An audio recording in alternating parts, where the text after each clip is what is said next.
नमस्कार दोस्तों, स्वागत है आपका हमारे चैनल टेल्स बाय यशु पर। यहाँ पर आपको मिलेंगी रोचक और सस्पेंसफुल कहानियाँ। अगर आपको यहाँ पर हमारी कहानियाँ पसंद आती हैं तो कृपया करके आप हमारी वीडियोस को लाइक करें, इसको अपने दोस्तों को साथ शेयर करें और साथ के साथ अपना कमेंट करना ना भूलें। अगर आप इस चैनल पर नए हैं तो कृपया करके इसे सब्सक्राइब भी करें। आपका ज़्यादा समय न लेते हुए चलो आज की कहानी को शुरू करते हैं। एपिसोड में हमने सुना था कि एक तरफ जहाँ पर अनिका भी यहाँ पर रोहित की नानी के पास पहुँच जाती है और अब वो अपने सवाल पूछती है। तब अब उसकी नानी कहती है कि ठीक है, पहले तुम अपने हाथ की एक कप चाय बनाओ। और हाँ अनिका, देखो वो सूप के बारे में मुझे आज भी पता है, वैसा नहीं होना चाहिए। अब अनिका उसे आश्वासन देती है, नहीं, चाय बहुत ही अच्छी बनाऊंगी। इधर यहाँ पर राजीव अभी अपने ख्यालों में होता है। राजीव अभी उस दिन के बारे में सोचता है जिस दिन वो गुलेरिया हाउस में आया था और करण गुलेरिया ने रोहित को धक्का दिया था। अब वो यहाँ पर गुलेरिया हाउस की सीसीटीवी फुटेज को देखता है और जैसे ही वो देखता है तो उसका शक अब यहाँ पर नेत्रा पर पूरा का पूरा जाता है। और अब वो वहाँ में सब यहाँ पर अब आकाश गुलेरिया से कहता है कि अपने सारे के सारे दरवाजे बंद कर दो और हाँ, ध्यान रहे कि कोई भी दरवाजे को नॉक करे उसे खोलना नहीं है। मेरी ये बात अभी के अभी सभी को बता दो, चाहे जितना भी नुकसान क्यों ना हो गया हो, लेकिन कोई भी यहाँ पर आने ना पाए। तुम घर से बाहर बिल्कुल भी नहीं जाओगे और ना ही किसी को घर से बाहर जाने दोगे। यहाँ पर राजीव गुलेरिया ने ये कहा था। इधर राजीव की इन बातों को सुनकर अब आकाश बहुत ही हैरान हो जाता है कि आखिर अचानक से ऐसा क्या हो गया जो यहाँ पर ये ऐसे कह रहे हैं। इधर राजीव गुलेरिया ये कहते हुए उस रूम से जल्दी से बाहर निकल जाते हैं। इस रूम से बाहर जाने के बाद यहाँ पर राजीव गुलेरिया हाउस के पार्किंग जोन की तरफ बढ़ जाते हैं। वहाँ जाने के बाद अब वो अपनी गाड़ी की तरफ बढ़ने लगते हैं। कुछ देर के बाद जब वो अपनी गाड़ी में बैठ जाते हैं तो कुछ ही देर में इधर महेंद्र पीरामल भी अब वहाँ पर आ जाता है, क्योंकि महेंद्र पीरामल यहाँ पर अपने रूम में कुछ लेने के लिए गया था। और वो दोनों भी जल्दी से उस गाड़ी में बैठ जाते हैं।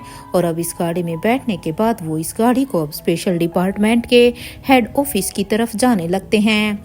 तो वहीं यहाँ पर अब आकाश गुलेरिया वहाँ अब उस गार्ड से कहता है, तुम अपनी पूरी की पूरी टीम से कह दो कि सभी एक रूम में बंद हो जाए, कोई भी यहाँ से कहीं भी नहीं जाएगा। ये कहते हुए ही आकाश गुलेरिया अब अपने वहाँ से अपने हाउस के अंदर जाने के बाद अब वहाँ पर अब वो सभी को ही आवाज़ लगाना शुरू कर देता है। आकाश गुलेरिया यहाँ पर गुलेरिया हाउस के हॉल में खड़ा था और वो सभी को ही यहाँ पर अपने कमरों से बाहर आने के लिए कहता है और सबको कहता है कि वो सभी अभी हॉल में आ जाएं। यहाँ पर जितने भी लोग अभी अपने कमरों में बैठे हुए थे, चाहे वो नंदनी थी, सिद्धार्थ था, ओमकार था या जो भी कोई था, वो सभी अब आकाश के बुलाने पर सभी यहाँ पर गुलेरिया हाउस के हॉल में जाते हैं। क्योंकि अभी थोड़ी देर पहले जो कुछ भी हुआ था उस एक्सीडेंट को देखने के बाद अब सभी को अपनी आंखों पर ही यकीन नहीं हो रहा था। कहने को सभी अपने कमरों में चले गए थे, लेकिन वो सभी अभी तक इस बात को भुला नहीं पाए थे कि तभी अब सबको अपने कानों में आकाश गुलेरिया के चिल्लाने की आवाज़ें आ रही थी। अब आकाश की इन आवाज़ों को सुनकर वो सभी अभी जल्दी से आकाश के कहे अनुसार नीचे हॉल में आ जाते हैं।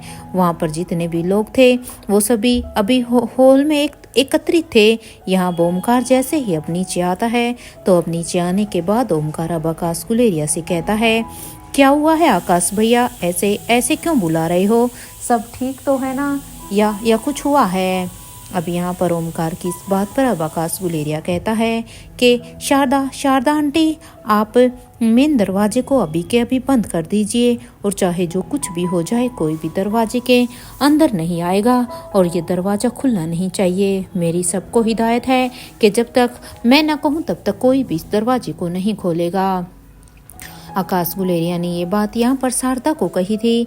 इधर आकाश ने जैसे ही ये बात शारदा को कही तो उसकी ये बात सुनते ही अब सिद्धार्थ गुलेरिया कहते हैं, आकाश हुआ क्या है, हमें अपनी बहन से मिलने के लिए तो जाना है ना, तुम्हें पता है ना कि राजलक्ष्मी और प्रीति वहीं पर ही गई हुई हैं। उसकी तुम्हें तो सब पता है कि अनिका की तबीयत ठीक नहीं है, इसलिए भला हम कैसे बाहर नहीं जा सकते हैं। और राजलक्ष्मी और प्रीति वो तो गुलेरिया हाउस में आएगी ना। अब सिद्धार्थ की इस बात पर अब साथ में श्रेया भी कहती है, हाँ आकाश, सिद्धार्थ भैया बिल्कुल सही कह रहे हैं, क्योंकि हमें अनिका के पास तो जाना चाहिए ना। अरे वो गुलेरिया परिवार की बेटी है और आज जो कुछ भी हुआ है वो गुलेरिया परिवार की वजह से ही हुआ है। तो अब पता नहीं अनिका के ऊपर क्या बीत रही होगी, क्योंकि आज जो कुछ भी हुआ वो होना ही नहीं चाहिए था। इसलिए अब ऐसे वक्त में हम अनिका को अकेला तो नहीं छोड़ सकते ना।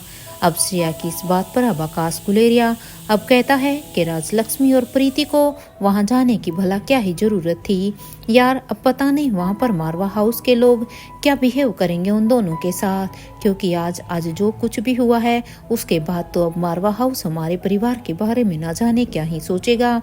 और अगर देखा जाए तो प्रीति अब गुलेरिया परिवार की होने वाली बहू है और राजलक्ष्मी तो ऑलरेडी यहाँ की गुलेरिया परिवार की बहू है। इसलिए वो लोग अब जहाँ तक मुझे लगता है अब उन दोनों के साथ अच्छा से बिहेव नहीं करेंगे। इवन मुझे तो लगता है कि वो उन्हें मारवा हाउस में घुसने भी नहीं देंगे। और वैसे भी कल तो हम रोहित मारवा की प्रेयर मीट में जाने ही वाले थे ना, तो हम कल ही मिल लेते, आज उन्हें जाने की क्या ज़रूरत थी, क्योंकि आज जो कुछ भी हुआ है वो सब सडनली हुआ है और उसका इम्पैक्ट अभी कितना ज़्यादा पड़ेगा इसके बारे में हम अनुमान भी नहीं लगा सकते। और हाँ, मैंने अभी डिसाइड किया है कि मैं मारवा हाउस से अनिका और बच्चों को यहाँ पर लेकर आ जाऊँगा, क्योंकि अब मुझे लगता है कि अनिका और बच्चे वहाँ पर अब ठीक नहीं हैं। पता नहीं वहाँ पर अब उनके साथ कैसा बिहेव करेंगे वो सभी, क्योंकि मारवा परिवार में रोहित के कितने ही दुश्मन हैं ये सब बातें तो हम अच्छी तरह से जानते हैं। लेकिन अब जैसे ही रोहित की मौत की खबर सुनेंगे वो सब अब अनिका और बच्चों के साथ अच्छा बिहेव नहीं करेंगे। इवन वो सब उन्हें ना जाने क्या क्या सुनाएंगे और उनको हमारी वजह से न जाने क्या क्या सुनने को मिलेगा। आकाश गुलेरिया अभी सभी को ही ये कह रहा था। इधर यहाँ पर राजीव के कहने पर अब आकाश ने अभी मेन दरवाजे को बंद करवा दिया था। जैसे ही उसने मेन दरवाजे को बंद कराया तभी अब नंदिनी कहती है, आकाश, पिंकी और यश भी तो स्कूल से नहीं आए हैं ना, तो अब जब ये दरवाजा बंद कर दिया तो अब बच्चे घर के अंदर कैसे आएंगे। यहाँ पर अब नंदिनी की ये बात सुनते ही अब आकाश कहता है, जितने लोग अभी बाहर हैं उनसे कहो कि वो जहाँ कहीं पर भी है अभी वहीं पर ही रहें, अभी वो यहाँ पर गुलेरिया हाउस में ना आए, क्योंकि यहाँ पर गुलेरिया हाउस में अगर वो आएंगे तो हम सब बिल्कुल भी सेफ नहीं रहेंगे। इधर आकाश ने ये कहा ही था कि तभी उनकी ये बात सुनते ही अब सभी उन लोगों को फ़ोन लगाने लगते हैं, क्योंकि यहाँ पर राजलक्ष्मी, प्रीति और साथ के साथ बच्चे, ये जो भी कोई यहाँ पर गुलेरिया परिवार से बाहर था वे सब अब उन्हीं को कॉल लगाते हैं। तो वहीं दूसरी तरफ अब तक राजीव और महेंद्र पीरामल भी ये दोनों स्पेशल डिपार्टमेंट के हेडक्वार्टर में पहुंच गए थे। जैसे ही ये लोग हेडक्वार्टर के सामने पहुंचे तो यहाँ पर राजीव अपनी गाड़ी को एक साइड पार्क कर देता है और पार्क करने के बाद वो दोनों अब अंदर की तरफ जाने लगते हैं। जैसे ही वो दोनों अब अंदर पहुंचते हैं तो वहाँ अंदर पहुंचने के बाद उनकी आंखें तो फटी की फटी रह गई थी, क्योंकि यहाँ पर आने के बाद कोई भी ये नहीं कह सकता था कि वो यहाँ पर हेडक्वार्टर स्पेशल डिपार्टमेंट के हेडक्वार्टर में आए हैं, क्योंकि यहाँ पर आने के बाद जो उन्होंने नज़ारा देखा वो बिल्कुल ही एकदम अलग था। क्योंकि यहाँ पर आने के बाद ऐसा लग रहा था जैसे यहाँ पर पूरे के पूरे स्पेशल डिपार्टमेंट में एक अफरा तफरी मची हुई है। उन्हें देखकर कुछ भी समझ में नहीं आ रहा था। अब वहाँ पर सभी को इस तरह से भागता हुआ देखकर अब वहाँ पर अब राजीव गुलेरिया अब एक आदमी को रोकते हैं और अब उसको रोककर पूछते हैं, क्या हुआ है यहाँ पर, सब ठीक तो है ना, इस तरह से अफरा तफरी क्यों मची हुई है, क्या कुछ हो गया है क्या। अब राजीव गुलेरिया की इस बात पर अब वो आदमी कहता है, हाँ, हो नहीं गया है बल्कि बहुत बहुत बुरा हो गया है। इवन अगर मैं ये कहूँ कि बहुत ही गलत हुआ है, क्योंकि यहाँ से स्पेशल डिपार्टमेंट से एक बॉडी गायब हो गई है। अब जैसे ही राजीव ने ये सब सुना तो अब राजीव गुलेरिया कहते हैं, बॉडी गायब हो गई, लेकिन किसकी, और ऐसे कैसे तुम लोगों की निगरानी में बॉडी गायब हो सकती है। अब राजीव की इस बात को सुनकर अब वो आदमी कहता है कि यहाँ पर किसी और की नहीं बल्कि रोहित मारवा की बॉडी गायब हो गई है, जो कुछ समय पहले ही यहाँ पर स्पेशल डिपार्टमेंट में आई थी। अब उस आदमी की ये बात सुनकर अब यहाँ पर राजीव गुलेरिया एकदम से हैरान हो जाता है और अब वो महेंद्र की तरफ देखता है तो कभी कभी उस आदमी की तरफ देखता है। अब राजीव अब उस आदमी से कहता है रोहित की बॉडी, लेकिन ऐसे ऐसे कैसे रोहित की बॉडी गायब हो सकती है? ये रोहित की बॉडी ऐसे ऐसे अपने आप तो नहीं गायब हो सकती, जरूर इसमें किसी ने कुछ किया होगा। हालांकि एक पल के लिए तो राजीव यही सोचता है कहीं कहीं ये काम नेत्रा ने तो नहीं कर दिया है, क्योंकि नेत्रा के बारे में वो सब कुछ जानता था। लेकिन फिर वो सोचता है भला नेत्रा इस काम को क्यों करेगी। अब वो इसे कहता है लेकिन अब क्या? अब वो आदमी राजीव की बात को सुनकर अब कहता है अब क्या का क्या मतलब, क्योंकि रोहित मारवा कोई एक साधारण आदमी तो नहीं था, वो यहाँ पर इंडिया का बिजनेस टाइकून माना जाता था। इसलिए रोहित की मारवा की बॉडी गायब होना मतलब कि यहाँ पर स्पेशल डिपार्टमेंट के इस ऑफिस पर यहाँ पर ताला लगना, क्योंकि अगर हम सबको बॉडी नहीं मिली तो फिर तो ये तय है कि यहाँ पर हम सब की जॉब यहाँ पर खतरे में है, क्योंकि हम आगे अपने डिपार्टमेंट में क्या ही जवाब देंगे। इसलिए अभी हम सब बस बॉडी को ही ढूंढ रहे हैं। इतना कहने के बाद वो आदमी फिर से अपने काम में लग जाता है। वही सब उसके साथ साथ अब रोहित की बॉडी को ढूंढने में लग जाते हैं। इधर अब इतना सुनने के बाद अब राजीव गुलेरिया कहता है कि एक मिनट रुको। अब वो आदमी फिर से रुकता है और अब वो उसे पूछता है ठीक है मैं तुम्हें नहीं रोकूंगा, लेकिन सबसे पहले मुझे ये बताओ कि इंस्पेक्टर अब्बास कहाँ पर हैं। अब उस राजीव की इस बात को सुनकर अब वो कहता है आपको उनसे क्या काम है। अब राजीव कहता है मुझे उनसे अपने भाई से मिलने की परमिशन चाहिए, क्योंकि उन्होंने आज सुबह सुबह मेरे भाई यानी कि करण गुलेरिया को गिरफ्तार किया है, इसलिए मुझे एक बार अपने भाई से मिलना है।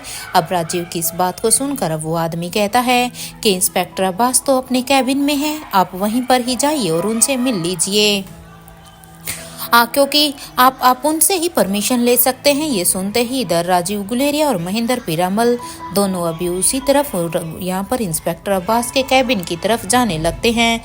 तो इधर जैसे ही अब वो वहाँ पर कैबिन की तरफ जा रहे थे तभी उन्हें रास्ते में वहाँ पर भूमिका मिलती है। उनका सामना वहाँ पर भूमिका से हो जाता है। अब भूमिका को वहाँ पर देखकर अब राजीव गुलेरिया कहता है हाँ हेलो भूमिका, तुम कैसी हो। अब राजीव की ये बात सुनकर अब भूमिका बड़े ही गुस्से भरी नजरों से अब राजीव की तरफ देखती है। इधर भूमिका को इस तरह से अपनी तरफ गुस्से में घूरता हुआ देखकर अब राजीव समझ जाता है कि आखिर भूमिका उसे इस तरह से क्यों देख रही है, क्योंकि आज सुबह सुबह जो कुछ भी हुआ उसे देखकर तो हर एक बहन का ऐसी ही नजरें होंगी।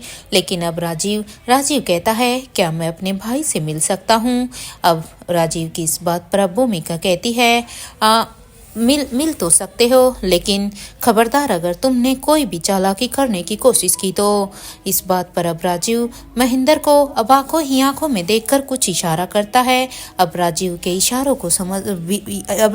इशारों को यहाँ पर महेंद्र भी समझ जाता है और अब महेंद्र जल्दी से भूमिका से कहता है इंस्पेक्टर भूमिका आप प्लीज मेरे साथ चलिए, क्योंकि मुझे आपसे कुछ काम है।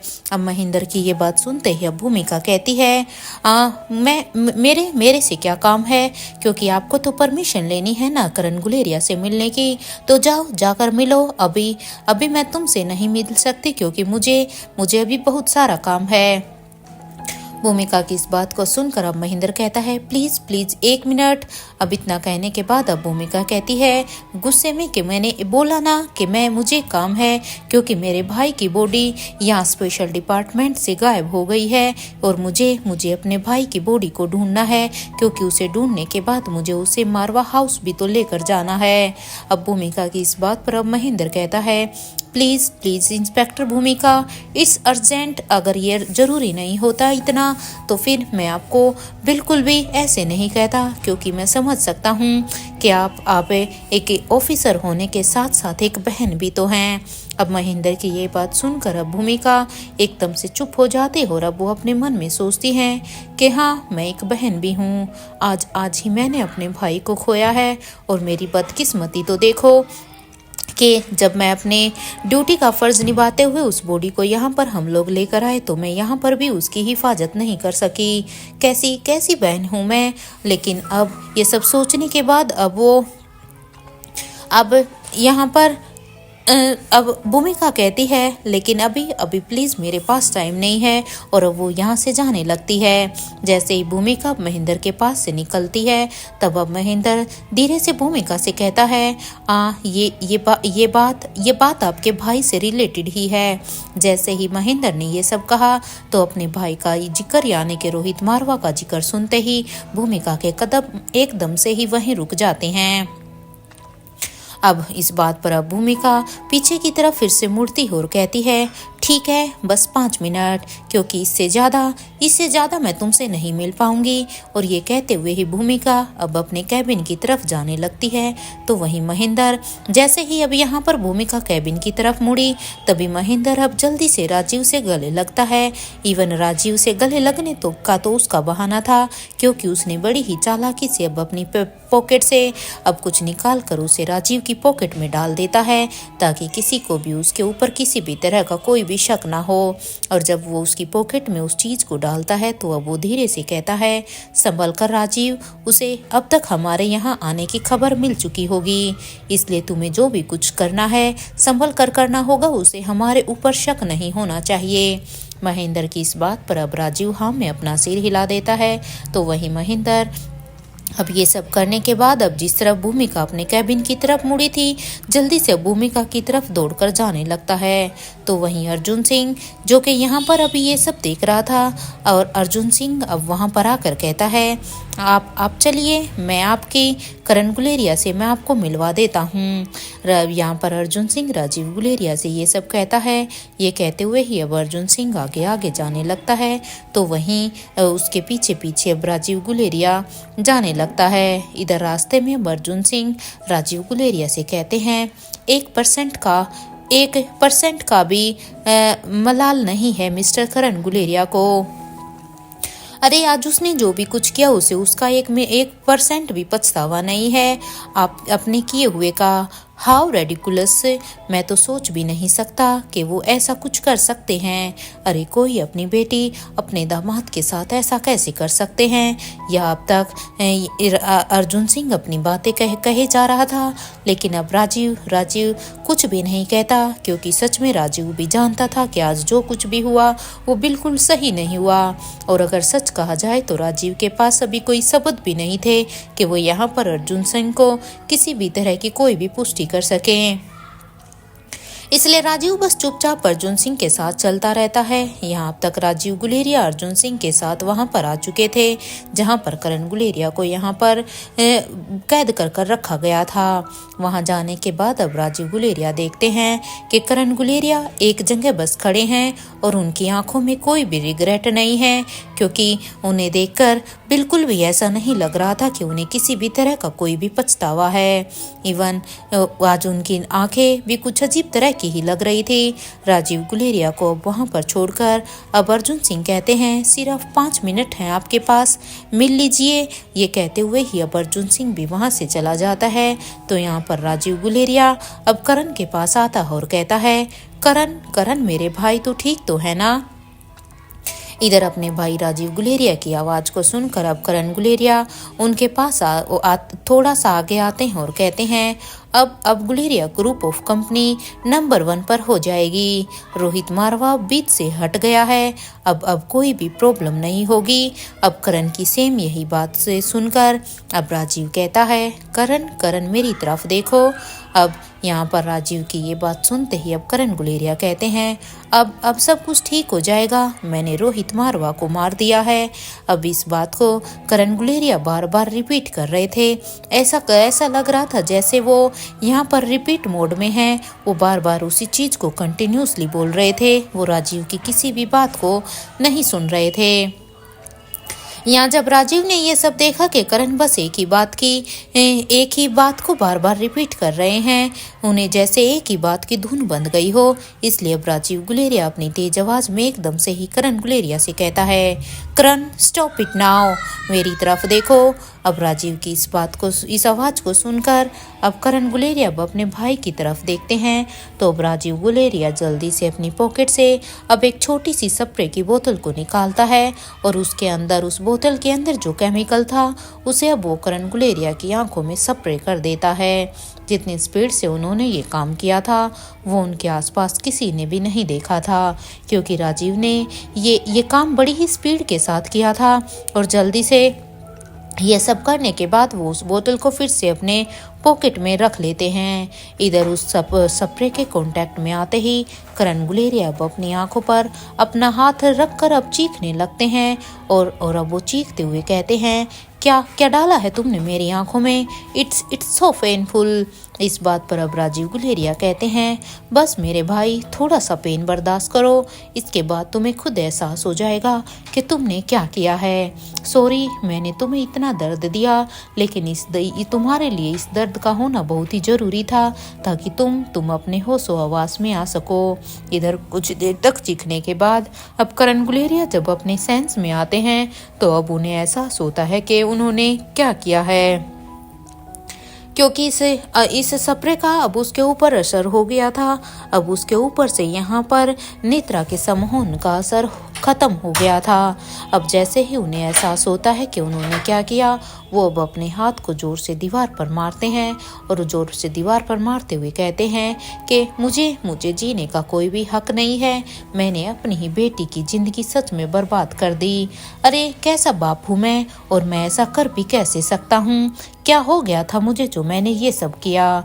यहाँ अब बाहर से ही अब राजीव गुलेरिया कहता है, क्या करण, बिहेव योरसेल्फ। तुम्हारे ये करने से सब कुछ ठीक नहीं होगा, क्योंकि अब जो होना था वो तो हो गया। इसलिए अभी संभालो खुद को और हमें बताओ कि तुमने क्या फील किया था। देखो करण, मेरे पास अभी तुमसे मिलने का ज़्यादा टाइम नहीं है। ये सुनते ही अब करण गुलेरिया राजीव से कहते हैं, मेरे भाई। वो अब ये कहते हुए ही अब वो राजीव के पास आकर अब अपने हाथ को अब राजीव के हाथ पर रख कर कहते हैं, वो बहुत ही खतरनाक है मेरे भाई। इस बात पर अब राजीव गुलेरिया कहते हैं, हाँ मुझे पता है कि वो क्या है और उससे बेवकूफ़ कैसे बनाना है। ये तू सुन, जब भी तुझे एहसास हो कि वो तेरे आसपास है तो तुझे अपने मन में चल रही बातों को हटाना होगा। और हाँ, मुझे यकीन है वो यहाँ पर तुमसे मिलने के लिए ज़रूर आएगी। इवन तुमसे नहीं कि वो यहाँ पर सभी से मिलने के लिए आएगी। तू बस संभल कर रहना, तुम उस समय अपने आप को संभाल लेना। तब तक मैं भी कुछ करता हूँ और मैं सोचता हूँ कि तुझे यहाँ से कैसे निकालूँ। इधर तुम अपना ख्याल रखना, मुझे बस थोड़ा सा समय दो ताकि मैं कुछ सही से सोच सकूँ। ये कहते हुए ही राजीव अब वहाँ से जाने लगता है तो वहीं करण गुलेरिया अब अपनी ही सोच में थे। वो भी उसी गिल्ट में थे जो कि उनसे हुआ था। यहाँ इधर अपने ख्यालों में राजीव गुलेरिया अभी अपनी सोच से बाहर आते हैं और अब वो यही सोचते हैं कि मुझे अपनी सोच में भी यही सोचना है कि अपने परिवार के लोगों से मैं परेशान हो गया हूँ, क्योंकि गलती से भी अगर मैंने अपने मन में अपनी सच्ची फीलिंग लाई ना तो ये नेत्रा मेरी सारी की सारी फीलिंग्स को जान जाएगी। क्योंकि नेत्रा के लिए तो ये बाएं हाथ का काम है। वो हर इंसान की फीलिंग को बस देखने मात्र से ही समझ लेती है। यहाँ पर मेरे बारे में उसे मैं जानने नहीं दे सकता। राजीव इधर अपनी ही सोच में थे कि तभी अब उन्हें एहसास होता है कि किसी ने उनके दरवाजे को अब नॉक किया है। अब जैसे ही राजीव को दरवाज़ा नोका होने की आवाज़ सुनी तो राजीव अब अपने उस दिन के ख्यालों से बाहर आता है और अब राजीव कहता है, दरवाजे पर जो कोई भी है अंदर आ जाओ, दरवाज़ा खुला है। राजीव की ये बात सुनते ही अब ओमकार अंदर आ जाता है और अंदर आने के बाद कहता है, राजीव अंकल, वो आकाश ने कहा है कि वो आज बिजी हैं, तो क्या आप आलिशा से बात कर लेंगे और उस प्रोजेक्ट के बारे में भी तो बात करनी है। ओमकार की इस बात पर अब राजीव गुलेरिया कहते हैं, ठीक है, डोंट वरी, मैं उससे बात कर लूँगा। कोई और बात करनी है तुम्हें? अब राजीव की इस बात पर अब ओमकार कहता है, नहीं अंकल, बस यही कहना था और ये फाइल भी आपको देने के लिए आया था। आप इसे एक बार पढ़ लीजिए। ये कहते हुए ही ओमकार अब उन फाइल्स को राजीव के सामने रख देता है और उन फाइल को रखने के बाद अब वो वहाँ से जाने लगता है। यहाँ राजीव अभी अपने मन में ही सोचता है कि मैं करण को कैसे बाहर निकालूं, कुछ समझ में ही नहीं आ रहा है। यहाँ राजीव अभी अपनी ही सोच में था तो वहीं दूसरी तरफ इधर लंदन में रेखा मौसी के पैलेस में रिया यहाँ पर अब स्वाति मल्होत्रा से कहती है, वैसे एक बात कहूँ, अब बहुत ही प्रीटी हो, बट नानू कहते हैं कि मैं आपसे भी ज्यादा प्रीटी हूँ। यहाँ स्वाति मल्होत्रा प्रिया के हाथ को पकड़कर अब उसके हाथ पर उंगलियों से लिखती है कि तुम सो क्यों नहीं रही हो, नींद नहीं आ रही है क्या तुम्हें। अब उनकी इस लिखावट को अपने हाथ पर इसे समझकर अब रिया कहती है, मैं गेम खेल रही थी और हर बार की तरह मैं इस बार भी हार गई। मुझे तो ये समझ में ही नहीं आता कि मैं कैसे जीतूं और किसने इस गेम को बनाया है। सच में ये कितना ही ट्रिकी है। अब आप ही बताओ, कभी देखा है इतना पावरफुल विलन। ये सुनते ही अब स्वाति मल्होत्रा अब अपने हाथों को फैलाकर अब रिया को अपने पास बुलाती है तो अब रिया भी उनके इशारे को समझकर अब उनके पास जाकर अब उन्हें एक जोर का हक कर लेती है। यहाँ स्वाति मल्होत्रा बहुत धीरे से ही अब रिया से कहती है कि तुम अपनी बड़ी मौसी से कहो कि आप मुझे नानी माँ के रूम में ले चलो। वहाँ पर ढेर सारी एडवांस टेक्नोलॉजी की बुक है, गो एंड रीड। अब आई एम मेक श्योर तुम्हें उन्हें पढ़ने के बाद अपने गेम में तुम्हें उनसे कोई ना कोई तो हेल्प जरूर मिलेगी। अब स्वाति मल्होत्रा की ये धीमी सी कही हुई बात को सुनते ही अब रिया कहती है, ओके। यहाँ रिया अब अपनी नानी माँ को हक करते हुए ही अब सो जाती है तो वहीं स्वाति मल्होत्रा यही सोचती है कि मुझे पता है कि अनिका के तुमने रिया को मेरे पास क्यों छोड़ा है। इसके मेरे पास रिया को छोड़ने का तुम्हारा क्या रीजन है। रिया के सिर पर हाथ फेरते हुए अब स्वाति मल्होत्रा भी अब रिया के साथ ही सो जाती है तो वहीं इधर दूसरी तरफ मनाली के उस लाइब्रेरी में वो बॉस उन सभी स्टैचू के बीच में खड़ा था। पहले तो वो एक एक करके बॉस के ऊपर वो सारे के सारे स्टैचू अब अटैक कर रहे थे तो यहाँ पर बॉस भी अब उनके अटैक का अच्छे से जवाब दे रहा था और साथ के साथ अपने आप को डिफेंड भी कर रहा था। ये सब देखकर वो स्टैचू अब एक दूसरे को देखने लगते हैं कि आखिर कैसे एक इंसान उनके अटैक पर इतना अच्छा डिफेंड कैसे कर सकता है। ये सब सोचते हुए ही वो सभी अब एक साथ और उस बॉस के ऊपर अपना अटैक करने लगते हैं। तो वहीं अब उन सबको एक साथ अटैक करता हुआ देखकर वो बॉस भी अब एक एक पन से उन्हें खुद से दूर कर रहा था क्योंकि यहाँ पर उस बॉस के एक एक पन से वो स्टैचू दूर जाकर गिर रहे थे। इसके बाद भी वो सभी एक बार फिर से अब बॉस के ऊपर एकदम से उठकर फिर से अटैक करने लगते हैं तो यहाँ पर बॉस का एक साथी कहता है, क्या हो गया है यार, हम चाहकर भी हमारे बॉस की कोई हेल्प नहीं कर पा रहे हैं। अब उस आदमी की ये बात सुनते ही अब दूसरा साथी कहता है, हम अपनी आंखों को बंद किए रहे, हमने अपनी आंखों को बंद किया हुआ है। यही बॉस की सबसे बड़ी हेल्प हो जाएगी क्योंकि हमारे बॉस का यही आदेश था। अब चाहे जो कुछ भी हो जाए अपनी आंखें मत खोलना क्योंकि हमें बस अपने बॉस की इंस्ट्रक्शन को मानना है।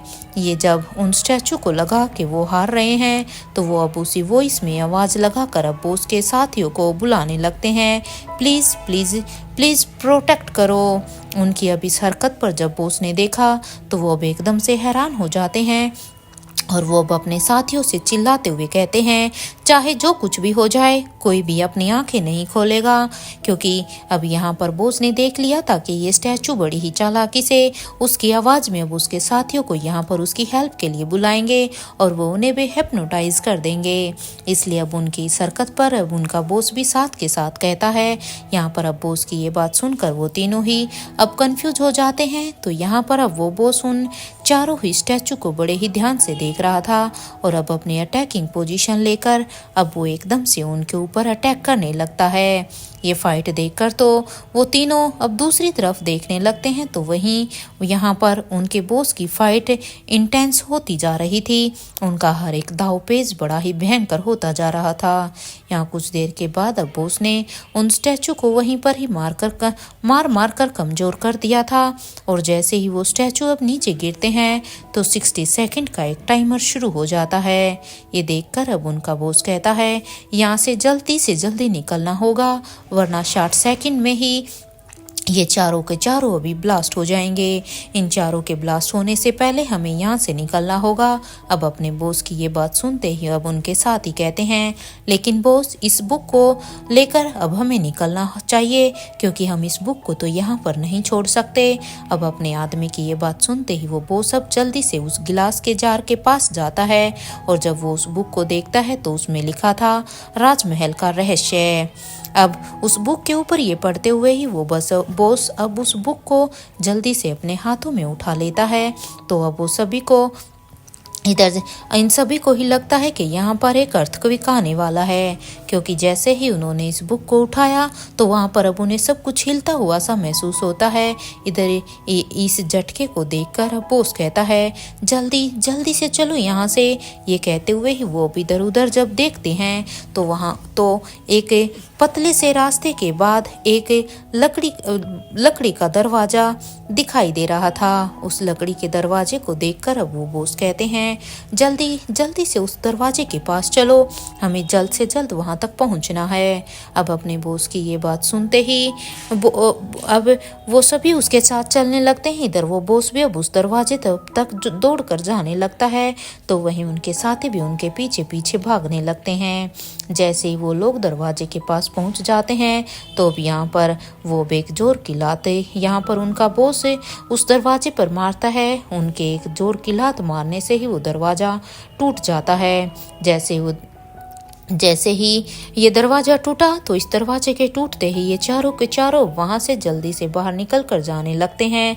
जैसे ये बाहर निकले तभी यहाँ पर एक जोरदार ब्लास्ट की आवाज सभी के कानों में ही आती है। जी ये ब्लास्ट की आवाज इतनी भयानक थी कि इसे एक नॉर्मल इंसान के लिए सुन पाना बहुत ही खतरनाक था। इस आवाज को सुनकर वो सभी अभी अपने कानों पर अपने अपने हाथ लगाकर अपने कानों को बंद कर देते हैं। यहाँ पीछे मुड़कर और जैसे ही अब ये सब पीछे मुड़कर देखते हैं तो बॉस यानी कि रोहित मारवा अब कहता है चिराग और अब्दुल, तुम दोनों ठीक हो? इस बात पर अब चिराग और अब्दुल ये दोनों भी कहते हैं yes king, we all are safe. But अगर आपको खतरों के खिलाड़ी बनने का दोबारा शौक होना तो आप प्लीज हमें पहले ही इन्फॉर्म कर दीजिएगा, क्योंकि यहाँ पर तो आज सच में हम मरते मरते बचे हैं। कुछ ही देर में अब यहाँ पर ये चारों के चारों अभी यहाँ पर बातें कर रहे थे, तो अब यहाँ पर कुछ ही देर में एक चोपर वहाँ पर आ जाता है। जैसे ही वो चोपर वहाँ पर पहुँचता है तो वो सभी अब एक एक करके अब उस चोपर में बैठकर वो सभी अभी दूसरी तरफ जाने लगते हैं। यहाँ रोहित मारवा अब चोपर में बैठकर कहता है फाइनली ये बुक हमें मिल ही गई। एक काम करो, हमारे मनाली के होटल के बेसमेंट में ही हम सब जाएंगे। इस बात पर अब चिराग कहता है बट सर, हमारे ख्याल से हमें पुराने गुलेरिया हाउस जाना चाहिए। अब उसकी इस बात पर रोहित कहता है ठीक है, फिर हम वहीं चलते हैं। यहाँ पर रोहित अब अनिका के मनाली वाले घर की तरफ जाने लगता है, जो कि जहाँ पर कभी गौतम गुलेरिया और स्वाति ये रहते थे, जहाँ पर अनिका का बचपन बीता था। तो वहीं दूसरी तरफ मारवा हाउस में धनंजय पीरामल अब अपने रूम की बालकनी में खड़े अभी यही सोच रहे थे कि आखिर भूमिका ने किसे करण की जगह पर रखा होगा। क्या स्वाति ने करण का कोई क्लोन बनाया था क्या? कुछ समझ में ही नहीं आ रहा है कि आखिर वहां पर स्पेशल डिपार्टमेंट की जो जेल में करण की जगह पर कौन है। सब कुछ इतना जल्दी हो गया कि उस समय कुछ समझ में ही नहीं आ रहा था। मुझे अब यहाँ से जल्द बेंगलोर जाना होगा, क्योंकि मुझे वहां पर भी तो जाकर सब कुछ संभालना है, क्योंकि मैं पेरिस से स्पेशल बेंगलोर के लिए ही तो आया था। और वैसे भी अब मुझे नहीं लगता कि माँ को मेरी यहाँ पर ज़रूरत है। मैं कल ही बेंगलोर की मुझे कल ही उस फ्लाइट बुक कर लेनी चाहिए। यहाँ पर रुकने का अब कोई मतलब ही नहीं है। क्योंकि अब माँ के उसके उसके दो लाडले बेटे जो आ गए हैं। क्योंकि यहाँ पर धनंजय पीरामल को आज जो कुछ भी हुआ, जिस तरह से सुहासिनी मारवा ने पंकज मारवा और हंसराज मारवा को उसके साथ काम करने के लिए कहा, उसे अभी भी अपने कानों पर उसकी कही हुई बातों पर यकीन नहीं हो रहा था। इसलिए अब धनंजय अब अपना मन बना चुके थे कि उन्हें अब यहाँ से चले जाना चाहिए। और वो सोचते हैं कि एक बार बेंगलोर जाने से पहले मैं बस स्वाति से मिल लेता हूँ और उससे कह दूंगा कि वो यहाँ पर सब कुछ संभाल ले। अरे कैसा बाप हूँ मैं, अपने बेटे के कातिल को बचाना चाह रहा हूँ। वजह चाहे जो कोई भी हो, लेकिन हकीकत तो यही है कि मेरा बेटा अब इस दुनिया से जा चुका है। ये सोचते हुए ही अब धनंजय पीरामल की आंखों से अब आंसू बहने लगते हैं। इधर कुछ देर तक ये सब सोचने के बाद अब धनंजय पीरामल अब अपने आंसुओं को पोंछकर अब अपने मन में ही कहते हैं कि अचानक से उस दिन भूमिका को क्या हो गया था, जो भूमिका अपने भाई की मौत को बर्दाश्त नहीं कर पा रही थी। अचानक से किंग को देखने के बाद वो इतना एक्टिव कैसे हो गई थी। क्या है ऐसा जो मेरे सामने तो है लेकिन मेरी समझ से बाहर है। क्योंकि सच में जिस दिन भूमिका ने रोहित की बॉडी को देखा था, उस दिन से ऐसा लग रहा था जैसे भूमिका किसी सदमे में चली गई हो। लेकिन रोहित की प्रेयर मीट के बाद ऐसा लग रहा था जैसे भूमिका पूरी तरह से एक्टिव है। ये अचानक से, और ये भी समझ में नहीं आ रहा। एक तरफ से तो भूमिका ही मुझे समझ में नहीं आ रही, इधर दूसरी तरफ ये चिराग और अब्दुल ये भी कहाँ गायब हो गए हैं। उन्हें तो इस समय मेरा साथ देना चाहिए, मेरा साथ देने के लिए यहाँ पर उन्हें होना चाहिए था उन दोनों को। क्योंकि वे दोनों तो रोहित के बिल्कुल ही खास आदमी थे। उन दोनों को रोहित के काम करने का पैटर्न भी पता था, वो क्या सोचता है और कैसे क्या कुछ करता है। क्योंकि अगर वो दोनों यहाँ पर होते तो मुझे भी यहाँ पर रोहित की एब्सेंस में सब कुछ संभालने में मुझे भी थोड़ी सी आसानी होती।